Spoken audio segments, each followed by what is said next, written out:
Bonjour à toutes et à tous et bienvenue sur Beyond Yourself. Je suis Julie Danet, coach business et leadership et mon objectif est simple. Je suis là pour t'accompagner dans le développement de ton business et de ton mindset pour t'aider à passer au niveau supérieur et devenir un ou une véritable chef d'entreprise. Alors si tu as besoin d'aide pour gagner en clarté, avoir un œil extérieur et monter un business aligné avec toi-même, rejoins-moi sur Instagram ou sur LinkedIn pour en discuter. Hello, on se retrouve aujourd'hui pour un nouvel épisode sur Beyond Yourself, le podcast. Et ça fait presque 2 mois que je n'ai pas enregistré d'épisode, donc je vais m'excuser par avance si je bafouille, si je cafouille, parce que voilà, il faut que je reprenne un petit peu l'habitude. Et aujourd'hui, je vous retrouve pour un épisode où je vais faire le bilan du 5 Days Challenge que j'ai organisé à la fin du mois de juillet, donc du 31 juillet au 4 août. C'est un challenge sur 5 jours que j'ai organisé en live, un peu sur un coup de tête. Ça a été une décision qui a été prise en corrélation avec mon coach début juillet, donc ça s'est organisé très très vite et ça a été vraiment super. Et comme ça a été à ce point réussi à mon sens, je voulais absolument vous faire un bilan pour vous partager mon expérience, puisque c'était le premier lancement à proprement parler, comme un lancement que je faisais depuis le début de l'histoire de Beyond Yourself Coaching, et c'était aussi la première fois que je faisais un challenge en live pour récupérer de l'audience, pour récupérer des nouvelles signatures, pour que je puisse aussi m'entraîner sur un autre format que j'aime énormément, à savoir la transmission en live. Et je pense que ça peut être intéressant pour toutes les personnes qui m'écoutent, qui ont aussi un business et qui ont envie potentiellement de se lancer dans ce type d'événement. Donc voilà, pour vous faire un résumé un peu global, eh bien le challenge s'est donc déroulé du 31 juillet au 4 août et il était dédié aux entrepreneurs, coachs, formatrices, consultants ou professionnels du bien-être. Pourquoi ? Tout simplement parce que c'est ma cible principale, c'est les personnes avec qui je travaille au quotidien et j'adore travailler avec les coachs, les formateurs, les consultants et les professionnels du bien-être. J'ai d'autres personnes aussi avec qui je bosse, mais cette fois-ci je voulais vraiment me concentrer sur ces entrepreneurs-là. Tout simplement parce que les sujets abordés dans le challenge étaient vraiment en corrélation avec leurs besoins. Donc, comme j'en ai un petit peu parlé, pourquoi j'ai choisi de faire ce challenge, pourquoi ce format et quels étaient mes objectifs ? Eh bien, premier objectif, parce que je suis quelqu'un qui est assez dynamique, je pense que vous en rendez compte en m'écoutant, je suis quelqu'un qui s'ennuie assez rapidement, donc j'ai besoin de régulièrement me lancer des petits challenges et ce challenge était premièrement pour vraiment me défier, me challenger, pour me sortir de ma routine entrepreneuriale, parce que coacher, j'adore ça, avoir des nouveaux clients régulièrement, c'est bon, je sais faire, mais j'avais envie de passer vraiment à l'étape supérieure, proposer quelque chose de nouveau, quelque chose qui me sortirait de ma zone de confort, parce que ça faisait un petit bout de temps que j'avais l'impression de commencer à m'encrouter, et quand je dis un petit bout de temps, c'est juste quelques mois, je sais que c'est pas énorme pour certaines personnes, mais voilà, moi je suis quelqu'un qui a besoin que ça aille vite, parce que c'est ce qui me stimule le plus. Donc vraiment, je voulais me challenger et faire quelque chose de nouveau pour moi en tout cas. Deuxième objectif, clairement, c'était de booster mes ventes, puisque je suis partie pendant 1 mois et demi en Amérique du Sud. J'ai fait un très très gros road trip qui a coupé du coup mon business pendant 1 mois et demi. Et c'est vrai que je voulais au maximum être libre au niveau mental, pas me faire de soucis sur le développement de mon entreprise, être aussi super libre au niveau financier, pas pour le voyage en lui-même, mais plus pour la projection sur ma fin d'année. Donc clairement, mon deuxième objectif, c'était de booster mes ventes sur mon programme phare qui est Beyond the Solopreneur et qui s'adresse aux entrepreneurs qui souhaitent développer leur business et aussi leur mindset. Donc vraiment, c'était le deuxième gros objectif.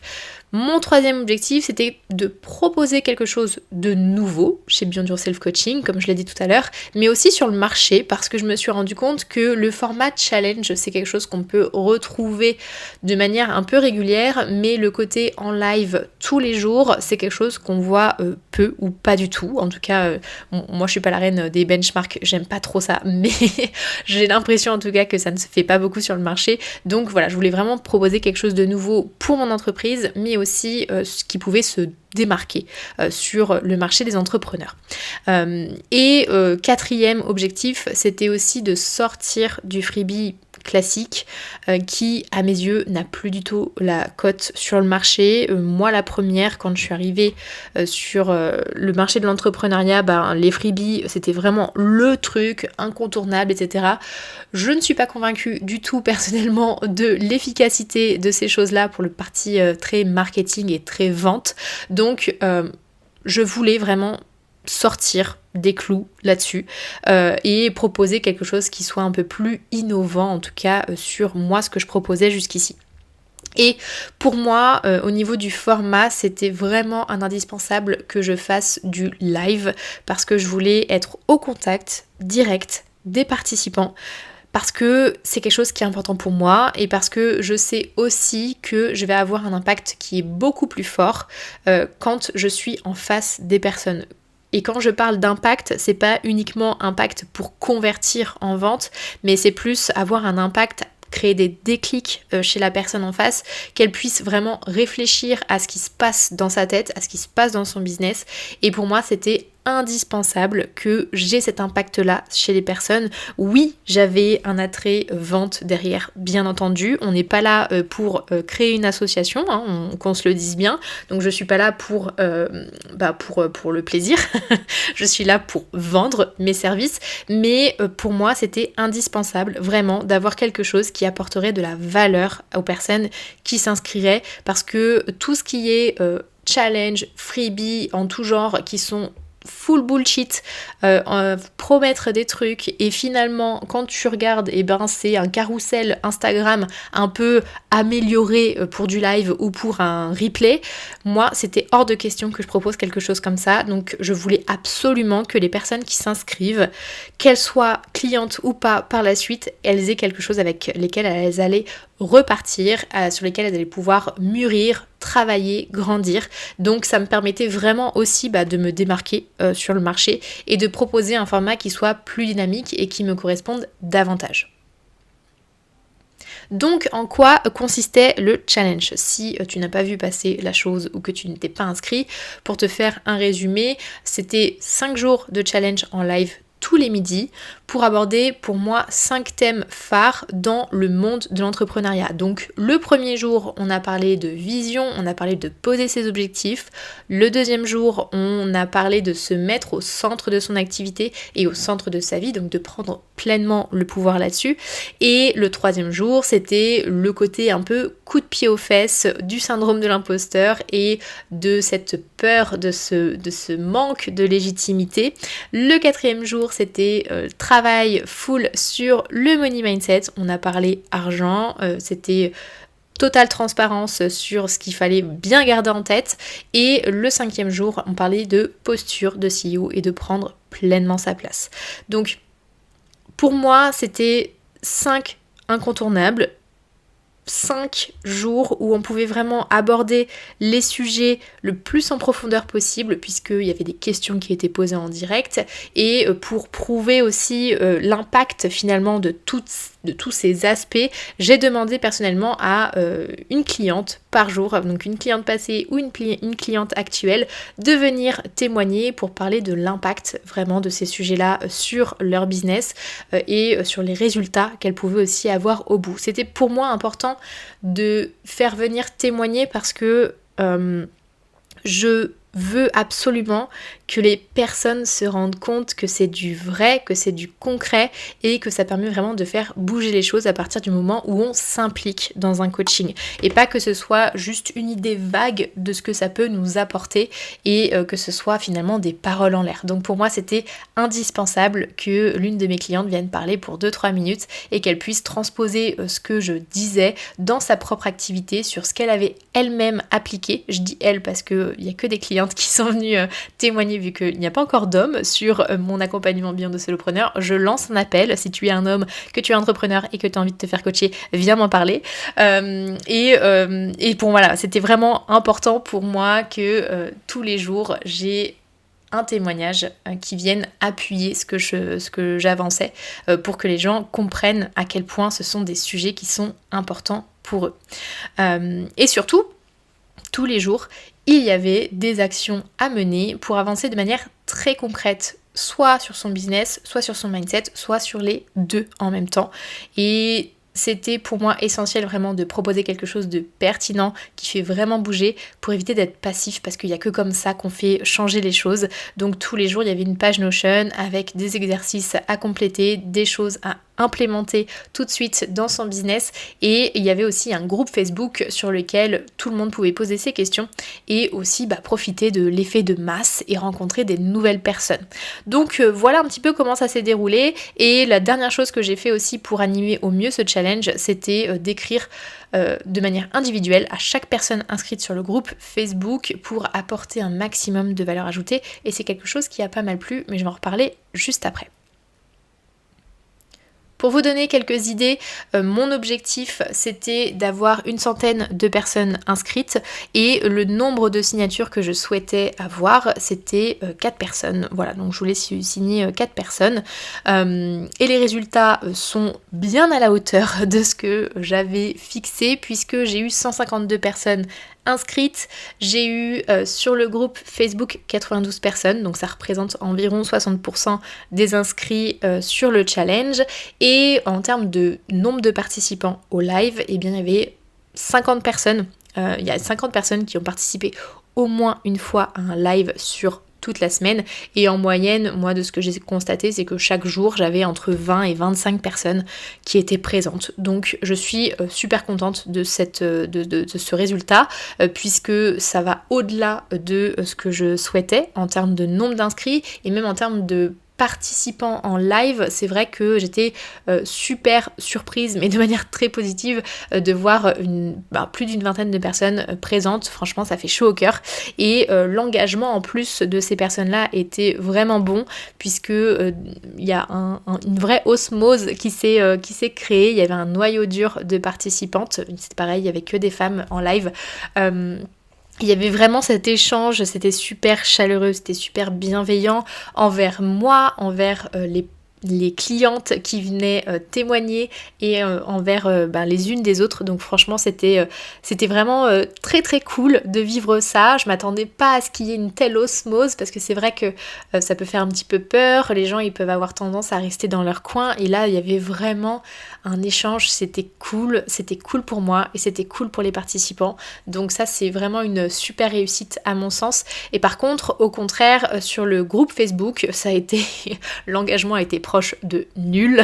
Clairement il y a seulement 2-3 personnes qui ont joué le jeu. C'est ma déception pour le coup, et ça fait partie des leçons pour la suite, mais à la limite, c'est pas très grave, puisque moi, ce qui comptait pour moi, c'était d'avoir un bel échange pendant les lives et de pas me retrouver toute seule à animer un groupe en galérant et en sortant les rames.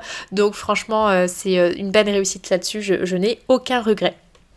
Il faut savoir aussi que chaque jour était proposé en replay, mais seulement pour les inscrits et seulement pour 48 heures. Pareil, au niveau des chiffres, j'ai eu en moyenne 33 vues sur chaque replay, donc c'est plutôt très très cool, parce que entre les participants en live et le nombre de vues sur les replays, on est à peu près à 50-55 vues par jour, donc c'est une très belle performance à mon sens. Je suis très contente là-dessus. Et ce qui vous intéresse sans doute, c'est le nombre de rendez-vous qui ont été pris à la fin de ce challenge. Eh bien j'ai 12 personnes qui ont pris rendez-vous, donc ça fait un pourcentage de 39,34 pour être exact des participants au live. Donc je suis super contente de ce résultat, c'est ce que je voulais atteindre clairement. Et en termes de nombre de signatures, on est sur 6 signatures, donc il y a une transformation de 50% pour les rendez-vous, sachant qu'il y a une personne qui a annulé en dernière minute, et il y a une personne qui va me rejoindre avant la fin de l'année, donc on serait sur 7 signatures sur ce challenge, ce qui est très très cool. Et en tout cas à l'heure actuelle ça représente 6,52% du total des inscrits au challenge. Me permet de donner les chiffres, comme ça permet d'avoir un peu un référentiel de ce qui peut se faire sur ce type de challenge. Et ce qui est assez marrant, c'est que finalement j'étais sur de la vente normalement de mon programme phare Bilan de Solopreneur, et finalement j'ai quand même eu 3 personnes qui ont signé en dehors de cet accompagnement. Donc comme quoi, ne jamais se fermer de porte sur ce qu'on va proposer aux gens, puisque ça peut transformer à tout moment sur des choses qui sont pas forcément dans notre cible de base. Pour conclure un peu sur ce bilan de challenge, qu'est-ce que j'ai appris de cette expérience en tant que coach ? Eh bien déjà, première grosse leçon, c'est que j'adore être au contact des entrepreneurs et transmettre pour motiver, pour donner envie aux personnes de se bouger et d'aller déplacer des montagnes. C'est vraiment ma zone de génie, c'est vraiment le truc où je fais mouche systématiquement sans vouloir me lancer des fleurs, mais c'est vraiment le truc où je me sens le plus à l'aise, et c'est là où on me renvoie aussi au maximum mon impact de manière très globale. Donc c'est vraiment quelque chose que je garde en tête pour la suite. Je me pose des questions pour être davantage sur ce type de transmission, parce que je sais que je suis bonne là-dedans, je sais que ça plaît aux gens, je sais que ça fait mouche, et clairement c'est quelque chose que je kiffe mais tellement que j'ai vraiment envie d'essayer d'axer là-dessus au maximum. Donc restez connectés, il y a des choses qui viendront peut-être dans les semaines et dans les mois à venir dans cette direction. Deuxième leçon, c'est que l'expérience du groupe Facebook, vraiment pas convaincue du tout. La plateforme, elle est complexe, c'est difficile d'être proche des gens, les gens n'osent pas en public commenter des publications, n'ont pas les notifications, peut-être que Facebook c'est un petit peu obsolète aussi, en tout cas moi je sais que même d'un point de vue personnel, je n'utilise pas Facebook. Le paramétrage en tant qu'organisateur, il est assez compliqué. Bref, moi, j'ai pas aimé du tout mon expérience sur le groupe Facebook, donc si je renouvelle l'expérience, je changerai clairement de plateforme pour être au plus proche des personnes. Donc voilà, vraiment le contact direct individuel, ça a été trop compliqué, ça arrivait dans les spams des gens, enfin bref, moi vraiment, j'ai pas aimé Facebook, j'étais pas convaincue de base et ça m'a vraiment pas convaincue par la suite, donc next. Troisième leçon, les gens sont vraiment en attente de la personnalisation. J'ai eu énormément de retours positifs de la part des personnes avec qui j'ai échangé en message privé. Donc tout le monde n'a pas eu le message en spam, je ne sais pas pourquoi, des fois oui et des fois non, mais les personnes en tout cas qui ont reçu mon message individuel pour savoir comment ça se passait, pour savoir comment elles appréhendaient le challenge, quelles étaient les leçons, etc. J'ai eu beaucoup de retours de personnes qui étaient surprises agréablement que je prenne le temps justement d'aller à l'échange direct, au one-one. Et même si ça n'a pas mené à un appel par la suite, moi je me suis sentie plus proche des personnes avec un impact plus important, et je pense que les personnes en face du coup se sont aussi senties considérées, donc c'est quelque chose à ne pas négliger quand vous organisez quelque chose comme ça. Le côté individuel, le côté personnalisé est important et a un vrai impact. Et pour ma dernière leçon, j'ai été pas mal étonnée de ne pas avoir plus de monde sur certains jours avec certains sujets, notamment le syndrome de l'imposteur et le money mindset. Je m'attendais vraiment à avoir un petit peu plus de monde, mais les sujets qui semblent appeler davantage, ce sont pas forcément les sujets les plus profonds qui touchent tous les entrepreneurs. Donc ça c'est une leçon pour moi, pour savoir comment je vais appréhender tout ça, comment je vais faire pour provoquer peut-être plus de prise de conscience, pour qu'il y ait plus de participants sur les sujets qui, à mon sens, sont les plus dérangeants pour la croissance de chacun et la croissance de chaque entreprise. Donc voilà, ça m'amène vraiment à réfléchir sur comment je peux sensibiliser en allant encore plus loin sur certains sujets d'entrepreneurs que moi je rencontre vraiment au quotidien dans les coachings que je fais avec mes clients. Donc voilà, c'est vraiment les 4 grosses leçons, le kiff que j'ai eu, l'expérience Facebook que j'ai pas du tout aimé, la personnalisation qui est importante dans ce type d'événement, et puis le côté sensibilisation qu'il faut que je pousse encore un peu plus. Et est-ce que j'ai pris du plaisir ? Est-ce que j'ai rencontré des difficultés pendant ce challenge ? Comme je l'ai dit, gros kiff sur l'animation chaque jour. Je me suis sentie dans mon élément quand il s'agissait de transmettre les choses, de me connecter aux gens, de rebondir, de créer du lien. C'est vraiment quelque chose qui a été très fluide pour moi. J'ai eu un gros kiff aussi sur l'organisation en elle-même du challenge parce que ça m'a apporté beaucoup de dynamisme, beaucoup de changements, beaucoup de choses différentes et ça c'est vraiment venu stimuler en moi les choses que j'adore, à savoir réfléchir, créer, organiser, penser à toutes les petites choses qu'il faut pas oublier. Voilà, c'est vraiment quelque chose que moi j'adore, c'est de la gestion de projet. Et comme ça a été quelque chose de nouveau, j'ai eu un gros pic d'adrénaline. Donc vraiment pendant les 3 semaines d'organisation et la semaine d'animation, ça a été du kiff, mais total. Et le point pour moi le plus complexe, ça a été d'être pleinement à l'animation et de pouvoir en même temps mesurer les retombées de ce que j'animais.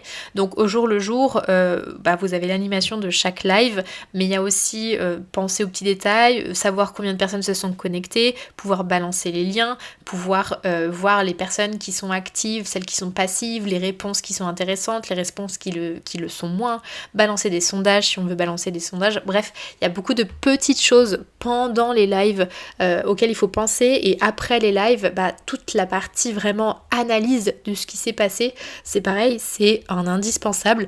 Et ça a été pour moi le truc le plus complexe, mais heureusement, heureusement, j'ai passé la semaine de live chez ma sœur qui a été d'une grande aide. Elle a participé à tous les lives avec moi, elle était vraiment mon bras droit pendant ce moment-là, et pendant que justement je gérais aussi toute la partie appel découverte qui se déroulait vraiment la semaine avant mon départ en Amérique latine, ça a été d'une grande aide. Donc moi, ce que je peux vraiment vous conseiller si vous voulez animer ce genre de choses, c'est de vous entourer, parce que clairement en solo, pour animer du live comme ça, c'est juste impossible. On a besoin de quelqu'un qui est derrière, qui va soutenir déjà moralement, mais aussi sur toute la partie analyse, animation, etc. Donc un grand merci à ma sœur qui a été indispensable sur cette semaine de live, et je n'y avais pas forcément pensé beaucoup en amont, c'est fait vraiment dans les derniers jours, juste avant le live. Donc vraiment pensez à cette partie animation et binôme, parce que ça va être un indispensable. Et pour moi, un vrai point de vigilance pour la suite aussi, c'est que ce type d'événement, j'ai adoré, mais entre le choix de faire le challenge et la mise en œuvre, ça a été extrêmement énergivore, parce que je n'ai pas fait que ça. J'avais aussi mes coachings à côté, j'avais aussi l'organisation de divers sujets perso, et clairement je suis pas du genre à y aller mollo et là j'ai tout donné, et c'est vrai que à la fin du challenge j'étais sur les rotules, donc j'ai tout donné. L'organisation de dernière minute, ça se fait, on est d'accord, mais clairement la prochaine fois, il faut que j'anticipe au max pour mieux cadencer, pour mieux anticiper, et que ce soit plus fluide et tranquille, on va dire, pour moi, même au niveau mental et physique. Et par rapport aux résultats obtenus, comment je me sens ? Eh bien, je suis très heureuse des résultats, ça a été au-delà de mes attentes. Pour tout vous dire, en 2-3 jours avant le début du live, alors je voyais que j'avais pas mal d'inscrits, mais dans ma tête j'étais de toute façon je vais passer un bon moment, l'objectif c'est de me tester, et puis si je fais 1 ou 2 signatures, ce sera très bien. Vous pouvez vous douter que j'ai fait 6 signatures, 7e en attente. Franchement, je suis aux anges, j'ai signé plus de monde que ce que je voulais dans mon idéal, j'ai eu beaucoup plus d'inscrits que ce que j'avais mesuré dans ma tête, j'ai ressenti un réel engouement de la part de beaucoup de monde, je m'attendais vraiment pas à ça, donc ça a été une très très belle surprise. J'ai eu énormément de retours super enthousiastes sur le contenu, sur les déclics que ça a pu provoquer, sur les envies d'avancer que ça a pu aussi mettre en route, et c'était ce que je recherchais, donc j'ai vraiment pas été déçue là-dessus, et je suis trop contente que ce soit signé ou pas, de voir ce que j'ai pu transmettre et ce que les personnes ont retenu en face. Donc vraiment ça a été le top du top. Est-ce que je vais refaire ce challenge À l'avenir, il est possible que oui. Mais comme je suis beaucoup mes envies et mes non-envies, je verrai. J'ai pas envie de m'engager sur le fait qu'il y aura une deuxième édition sur ce challenge. Parce que je ne sais pas. C'est pas encore planifié, en tout cas. C'est possible que ça se mette en place. C'est possible que le format change ou non, que le sujet change ou non. Bref, je laisse vraiment la porte ouverte à ce qui va m'appeler le plus. En tout cas, ce qui est sûr, c'est que si jamais je relance ce même type de challenge, je changerai la plateforme d'échange. Donc ce ne sera plus Facebook, ce sera autre chose. Je testerai d'autres sujets qui sont importants pour les entrepreneurs pour savoir ce qui parle le plus, je pense, et pour essayer d'impacter d'une manière différente. Et je me pose aussi peut-être la question de proposer un format qui est payant avec davantage de contenu, davantage de passage à l'action. Mais je sais que ce que j'ai transmis déjà pendant ces 5 jours, c'est quelque chose qui est valorisable. Donc pourquoi pas proposer un format un peu différent avec un petit peu plus de choses et qui serait à un prix dérisoire mais avec un impact assez important dans le business de mes prospects. Voilà, donc c'est mon bilan pour ce challenge. Globalement, c'est hyper positif et je voulais aussi profiter de cet épisode pour remercier les participants. Un grand merci, un grand bravo, vous vous êtes inscrits, vous avez participé, vous vous êtes challengés, vous avez eu des prises de conscience, que ce soit dans l'ombre en regardant les replays ou que ce soit pendant les lives. Franchement, ça a été du kiff d'animer ce challenge pour vous et je suis trop contente que ça ait pu aider pas mal de personnes. Je voulais remercier aussi mes clientes qui étaient présentes pour témoigner, donc Claire, Morgane, Alice, Elodie et Manon, et aussi toutes celles qui étaient présentes dans le chat, qui m'ont soutenue, qui ont appuyé aussi ce que disaient les témoignages pendant les lives. Franchement, vous m'avez envoyé une dose d'amour, ça a été incroyable, donc merci du fond du cœur. Et j'en profite aussi pour dire bravo à Violaine, Cécile, Nathalie, Isabelle, Aurélie et Ingrid d'avoir sauté le pas dans cette belle aventure de coaching. Je suis certaine que les prochains mois vont être vraiment la folie ensemble et j'ai trop hâte de continuer à bosser. On a commencé avec certaines et la semaine prochaine on commence avec d'autres, donc ça va être trop cool. Je suis trop contente de vous accompagner et merci du fond du cœur de me donner votre confiance. Voilà, et si vous aussi et si toi aussi tu veux te lancer, je sais que le challenge est terminé mais les places pour mon accompagnement sont ouvertes toute l'année. C'était pas du tout un lancement par cohorte, non. Tu peux rejoindre le programme Beyond a Solopreneur toute l'année. Tu peux retrouver donc le lien dans la description pour réserver un créneau d'appel pour qu'on puisse échanger ensemble sur tes sujets du moment et pour voir comment je peux t'accompagner. En attendant, j'espère que cet épisode t'a plu, que tu as pu peut-être prendre quelques idées pour implémenter dans ton business et que ça t'aidera aussi toi à progresser. Moi, c'était vraiment cool de pouvoir te partager tout ça, de poser le bilan, de prendre le temps d'écrire aussi ces chiffres, de prendre conscience de ce que j'ai accompli avec ce challenge. Je suis très fière d'avoir mené ce sujet jusqu'au bout, je suis fière des retombées aussi et je pense que c'est important de te montrer, en toute modestie, qu'on a le droit d'être fier de ce qu'on fait, de nos accomplissements et que c'est une belle chose aussi de se dire bravo à soi. Donc je me dis bravo et je te retrouve la semaine prochaine pour un nouvel épisode. Ciao!